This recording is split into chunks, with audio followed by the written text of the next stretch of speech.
Hello dears, good morning to all of you. Very charm morning to all of you. We are completing center of mass with last numerical, that is your homework numerical in last lecture. Okay, तो जैसा कि मैंने आप लोगों को ये कहा था कि इस न्यूमेरिकल को सॉल्व करना है आपको एक होमवर्क के रूप में, एक कमेंट के रूप में। बहुत रियलिस्ट बच्चों ने करके मुझे भेजा है, पर थैंक्स उनके लिए जिन्होंने इसको करके भेजा। लगभग 19 बच्चों ने इसे मुझे करके भेजा मेरे व्हाट्सएप ग्रुप पे, तो उनका बहुत बहुत thanks. This numerical is last to last year medical entrance test में आया था। सिंपल सा क्वेश्चन है कि दो स्फीयर है S1 और S2, जिनके बीच में टोटल डिस्टेंस कितना है बेटे? टोटल डिस्टेंस है 12 r का। स्मॉल स्फीयर का रेडियस हमने क्या लिया? r, और कैपिटल स्फीयर का रेडियस कितना लिया बेटा? 2r। स्मॉल स्फीयर का मास m, कैपिटल स्फीयर का मास क्या हो गया? 5 है। ओके, तो दो मास बॉडी के बीच में एक फोर्स लगता है, दैट इज ग्रेविटेशन फोर्स। छोटी क्लासेस में पढ़ा है, हम अगले यूनिट के अंदर हम पढ़ेंगे Gm1 m2 अपॉन में r square, that is gravitation force, जो दो मास बॉडी के बीच में बनता है। ओके, तो मैंने कहा कि find the centre of mass, clear, how much small sphere move, कि ये स्मॉल स्फीयर इसकी तरफ, क्योंकि बड़ी बॉडी नहीं फोर्स, बड़ी बॉडी के फोर्स ने इसको अपनी ओर अट्रैक्ट करना है। Are you getting my point? Okay, तो आप ये देखिए कि सबसे पहले मुझे ये दो पॉइंट लेने हैं। ओके, क्योंकि सबसे पहले जब ये बॉडी अट्रैक्ट करेगी तो इस पॉइंट और इस पॉइंट का कोलिजन होगा।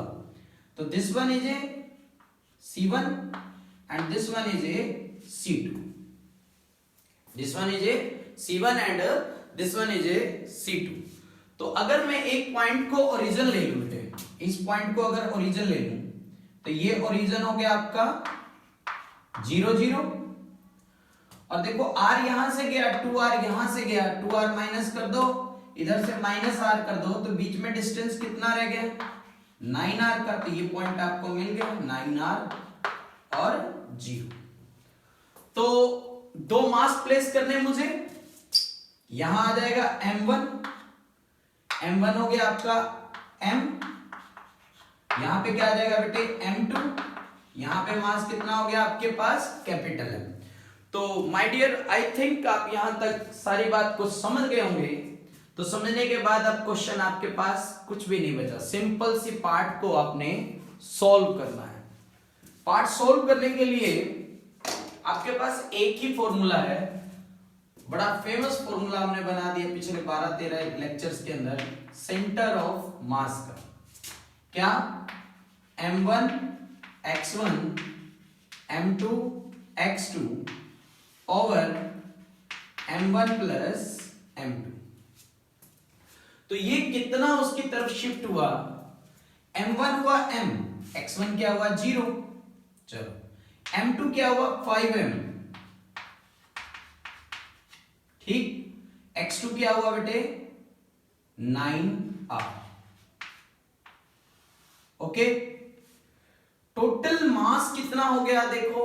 m1 प्लस m2, तो टोटल मास इसका m और इसका 5m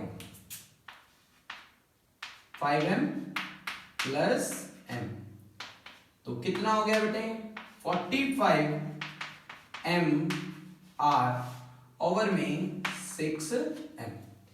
एक m से ये m कैंसिल, तो सेंटर ऑफ मास हम कह दें कि हमारे पास आ गया बेटा 7.5 r, कि हम कहेंगे कि ये बॉडी अपने राइट में कितनी शिफ्ट हुई बेटे? 7.5 आर। तो बेटे ये हमारा centre of mass of rigid body का लास्ट क्वेश्चन था। अब इसके बाद नेक्स्ट लेक्चर है हमारा रोटेशनल ऑफ रिजिड बॉडी, जिसमें हम angular velocity, angular acceleration, omega के ऊपर थ्योरी पढ़ेंगे प्लस उसके न्यूमेरिकल्स करेंगे। तो आप जुड़े रहिए ठाकुर फिजिक्स क्लासेस के साथ। It's beautiful channel, always ready to help you. Like, share, subscribe और comment, this is need of the time. Thank you very much.